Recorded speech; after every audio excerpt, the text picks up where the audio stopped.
Nag-aakselan tayo ng panahon dito. Nakalimutan ko lahat. Forgive and forget. Sa halagang 10,000 piso. 10,000 piso?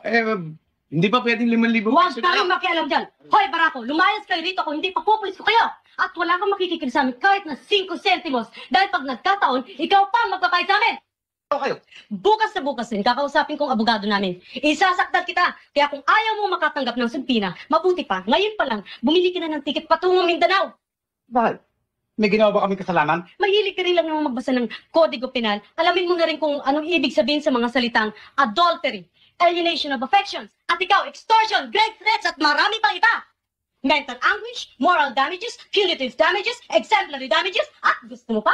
Coercion, blackmail, terrorism. Sobrang nata yan. Hindi naman siguro. Gusto mo lumaban? Magkita tayo sa korte. Tingnan natin kung sino mas matigas. Nag-aakselan tayo ng panahon dito. Nakalimutan ko lahat. Forgive and forget. Sa halagang 10,000 piso. 10,000 piso? Hindi pa pwedeng 5,000 Huwag piso. kayong makialam dyan. Hoy, Barako, lumayas kayo rito kung hindi papupulis ko kayo. At wala kang makikigil sa amin kahit na 5 centimos.